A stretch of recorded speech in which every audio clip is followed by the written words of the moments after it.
Welcome back. Thanks for your interest in this church management app.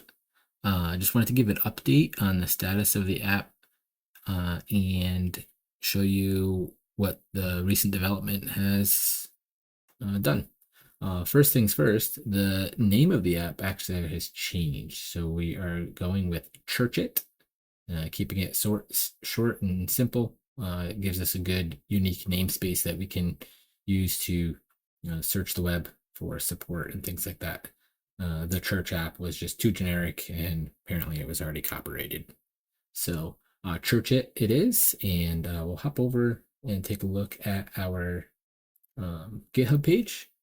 So again, we've renamed to Church it, and down here we have a few different ways of contact. If you have any questions or if you have any ideas, we'd love to hear from you.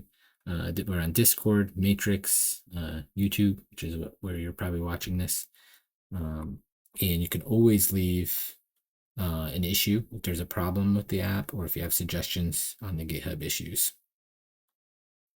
We do have a landing page now, which is nice. So churchit.app, and just a web page that kind of gives some background about the app. Again, just completely free. Never going to make a dime on this. Don't want to. I want to keep all of that out of it. I want this to be for the good of the church and that only. So I kind of have a funny little pricing page here. It's not pricing, so no pricing. Never going to have a pro tier with higher pricing. It's just going to be everything is going to be offered for free all the time. Just a couple of funny things. If pricing is still too high, feel free to contact us. You got $0 a month. But yeah, poke around on the website. We got some documentation here. This is the same documentation that is found inside the app. So the app has this built in, but also on the website. We have a get started button here. Right now, it's just going to take you to this pricing plan, and this will pop you back over to the README on how to self-host the app right now. But at some point in the future, I do want to offer a hosting option. Again, I'm struggling with how to offer this because I do not want to make a dime on this. So I think what I'm going to do is have some kind of theology statement that if churches agree to that statement, and maybe have something like that on their website or linked on their website, so I know it's not just a agree just to get something for free, but if they truly agree with a specific statement, that I would offer support or free hosting for churches that are willing to agree to that statement. I think that's how I'm going to do it right now. It'll be a cost to me, but I'm hoping I would have some supporters that would aid me in being able to offer that. But it will always be available for self-hosting. So if the church has some experience, an IT experience, they'd be able to host this with relative ease. And the backups are pretty simple. So I think it would be pretty reasonable for any kind of church with an IT team to be able to self-host it at almost basically zero cost. Now the cost, so there are a few costs that I cannot avoid, and that is it is described on this page here. Let's see, pricing. There is a question. So what does it actually cost to run? In here, you would have to pay for cloud hosting if you were going to host it yourself. And there would be other things like SMS messaging. I can't offer that for free because there's just it could pile up too much. So if you were to pay for an SMS messaging service, you'd be able to integrate that with the app. And there'll probably be future things down the line, like giving is also implemented, and there's a small fee that does not come to me. It would go to whatever that giving provider is, and they would take a small fee. And we'll keep working on reducing those costs as much as possible for churches. But yeah, so right now we do not have the cloud hosting option, but I do hope to have that going at some point in the future. Okay, so let's hop into the app itself and take a look at what's changed over here. And if anybody's been following, probably not, but the interface has changed a little bit. It's a little bit more modern than the previous one. So we have upgraded to Frappe 16, which is the framework that this app is built on top of. Frappe 15 is still supported just for development type things, but going forward, everything is going to be this newer interface. So the main difference is just a sleeker design and some added features when it comes to the list views, and also this home desk view. So it kind of gives you this, app-like feel. So each module in our Churchit app has an app button. So you can click on ministries. That takes you into the ministries module. And then you could switch over to a different, what we call module in the framework. They call it workspaces. So we may change this naming here, but you can change to the different modules here. Each module also has a getting started onboarding. So as a new user, it would kind of show you, okay, add a Bible translation, create a sermon series, and add a sermon. So you can step through those, and it will give you a little bit more hand holding for your first time doing that. If you're an experienced user, you'd always be able to just click skip all and then close out, and that would never come back. So that's kind of that. There are a lot of new features when it comes to actually setting things up in here. So I think sermon series is a new one. Bible memory, I believe, is new. That one's quite interesting. And a lot of those things are on the portal side. So I'll just hop over to the portal here. Nope, I think it's portal. From the public website, you would also be able to get to this. So on the portal, this is what a member in your church that has a login would be able to access. Now, a church manager would access the back end, which they'd be able to, add new members and update people information and add sermons and all that kind of stuff. But just a regular user on the system, like a member in your church, they would have access to the portal, which allows them to sign up for a function or an event, do Bible memory, add prayer requests, all these different things. But the Bible memory one is kind of one of the newer ones, which I think turned out quite nice. So you can come in here and you can add a passage, and we'll just do John 3:16. Easy. We'll select a translation. Now you have to, if you want this to work, you have to do a translation that is public domain. Otherwise, we can't violate copyright by pulling verse text in. So you select your chapter, and then it automatically sorts or filters how many verses are in that chapter. So there we go. And then we'll do add to list. It fetches the passage and creates an item here. So then you can go in and you can do two different modes. You can do a blur mode, or you can do a type mode. The blur maybe would be easier to start off, and it takes you to this view where you can just read through the verse. And then as you become more familiar with it, you can, blur out a couple words slightly.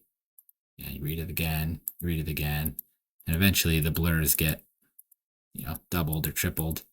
And once you make it all the way through, if you read it through a bunch of times, then you should almost have it memorized, right? And then you can click done. Once you've done a blur session, you get 5% towards your progress, which is not much. But if you go back to the list, once you have it somewhat memorized, then you can go and do the type it mode. And you just type the first letter of each word. So F, G, S, L, T, W.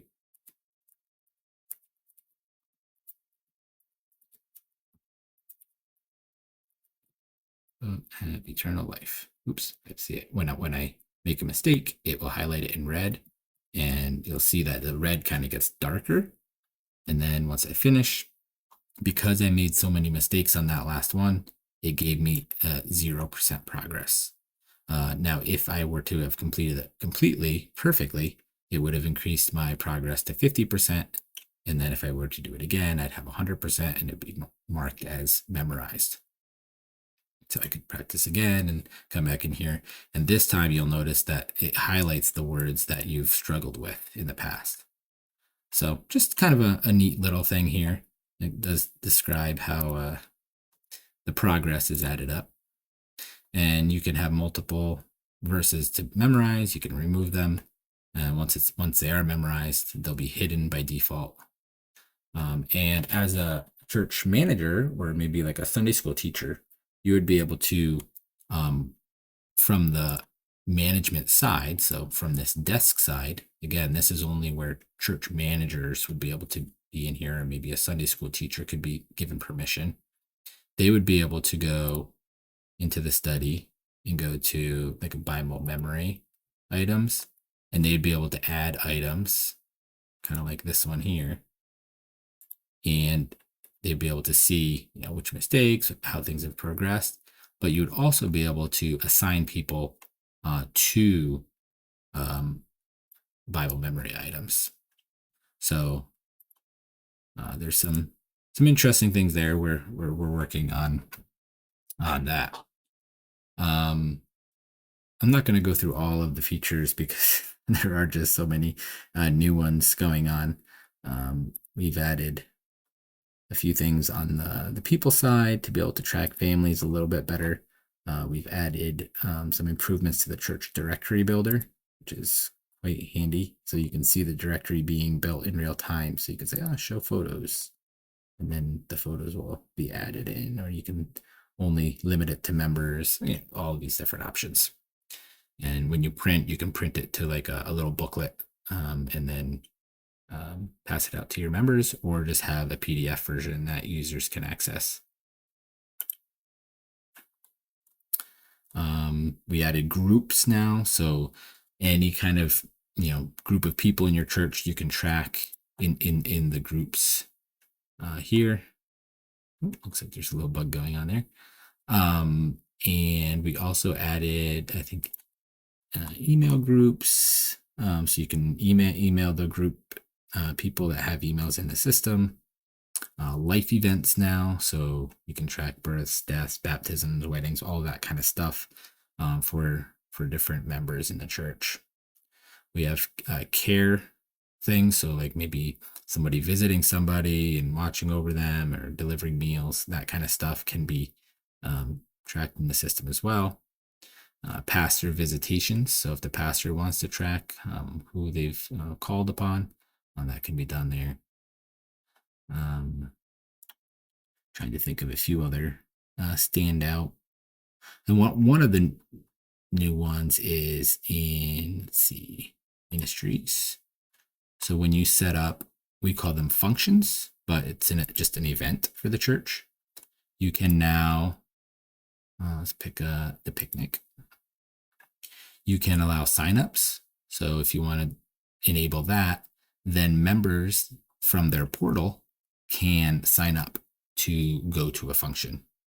And then that would add that member as being signed up under attendance. And then later on, once the event happens, the user could either go in there and say, yeah, I attended, or the manager, like I could come in here and say, okay, James was either assumed to be there, or it was confirmed to be, whatever. So by the user signing up, it automatically, they can track their own attendance basically, or at least say that they've signed up. And then also you can assign sign up items. So you can say, okay, for this church picnic, we need drinks, and we need 3 of them. All these different things you can just add in, and then people can sign up to bring those items. So I'll show you how that works. Let's go over, let's go to the website again. So click out to the website. Oops, wrong one. me just go over to the portal. So from the member, when they log in here, they can sign up for a function. So this user has not signed up, so that's good. So let's do a new function sign up, and we'll choose that picnic. This is the only event that is actually has the signups enabled. So that's why there's only one option here. And then you can sign up for somebody else. You could say that they're planning on attending, or you could choose yourself. I think it's Mary Johnson is this user. And then they can say they're attending. And then if they want to bring items, they can see how many of those items are still needed, or how many are needed, and how many have been signed up for. So the user could say, oh, I see, can bring I pick some paper products, and well, what else is needed? Some snacks, right? And then they can sign up. Oh, the person has already. Let's sign up somebody else. David. Let me see if David's. Oh man, everybody's going to the picnic. There we go. Let's see. How about James? I think that's the pastor in the system. He's better be going. Well, sounds like everybody's going. So there we go.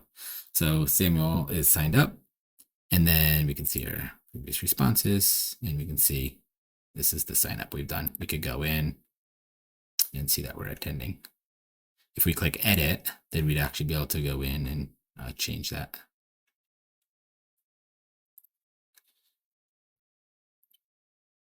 All right, so I'll go back to the account and switch over to the desktop. So that's kind of a quick overview. There's a lot of other things. I just don't want to take up too much of your time. But I think it's looking a little bit nicer now. Starting to feel pretty good about the navigation. So what options are available here in the workspace? They're generally available on the sidebar as well. Documents are the different things that we're saving in the system, and then you can run reports on those items for each of the modules. So we have shortcuts up here to switch over to other modules. But yes, if you have any questions, please reach out. If you want to get involved, I would be delighted to get you involved and help out with trying to get this set up as a version 1. I mean, we're working towards that. I really don't have a lot of people testing this, so the more testing we can have done on this, the better. But thank you for watching, and I'll probably follow up again once we get closer to a version 1 release. And again, I appreciate you with your interest in this.